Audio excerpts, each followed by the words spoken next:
എല്ലാ കൂട്ടുകാർക്കും കർത്താവ് യേശു ക്രിസ്തു നാമത്തിന് സ്നേഹവന്ദനം.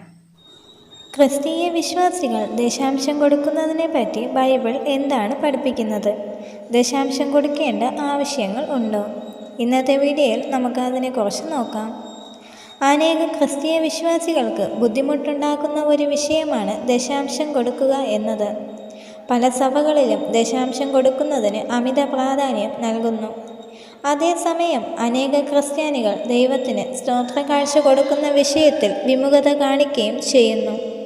ദശാംശം കൊടുക്കുക, സ്തോത്രകാഴ്ച കൊടുക്കുക എന്നിവ സന്തോഷത്തിൻ്റെയും അനുഗ്രഹത്തിൻ്റെയും പ്രതീകമാണ്.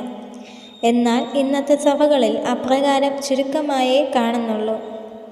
ദശാംശം കൊടുക്കുക എന്നത് പഴയ നിയമത്തിലെ ഒരു രീതിയായിരുന്നു. എല്ലാ ഇസ്രായേലിയരും അവരുടെ എല്ലാ സമ്പാദ്യത്തിൽ നിന്നും കൃഷിയുടെയും മൃഗസമ്പത്തിൻ്റെയും 10% വേർതിരിച്ച് ദേവാലയത്തിൽ അല്ലെങ്കിൽ സമാഗമന കൂടാരത്തിൽ കൊണ്ടുവരണമെന്നത് അന്നത്തെ നിബന്ധനയായിരുന്നു. പഴയ നിയമത്തിൽ പലതരം ദശാംശം നിലനിന്നിരുന്നു. ഒന്ന് ലേവ്യർക്ക്, ആലയത്തിലെ പെരുന്നാളുകൾക്ക്, മറ്റൊന്ന് ദേശത്തിലെ പാവങ്ങൾക്ക്.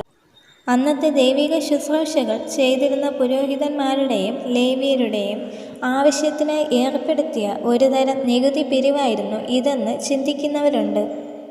പുതിയ നിയമ ദൈവമക്കൾ നിർബന്ധപൂർവം ദശാംശം നൽകുന്നതിനെ സംബന്ധിച്ചോ നിശ്ചിത ശതമാനം മാറ്റിവയ്ക്കുന്നതിനെ സംബന്ധിച്ചോ പുതിയ നിയമത്തിൽ എവിടെയും കൽപ്പനയായിട്ടോ ഉപദേശമായിട്ടോ രേഖപ്പെടുത്തിയിട്ടില്ല.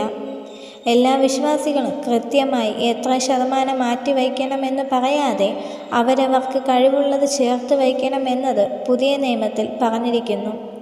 1 കൊരിന്ത്യർ 16 അധ്യായം 2 വചനത്തിൽ നമുക്കത് കാണുവാൻ കഴിയുന്നു.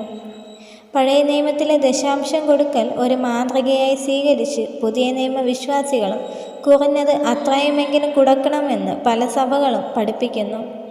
കൃത്യമായി ഇത്ര ശതമാനം കൊടുക്കണമെന്ന് പറയുന്നില്ലെങ്കിലും ദൈവത്തിന് കൊടുക്കുന്നതിൻ്റെ പ്രാധാന്യം അതിൻ്റെ പ്രയോജനങ്ങളും എന്താണെന്ന് പുതിയ നിയമം പറയുന്നുണ്ട്.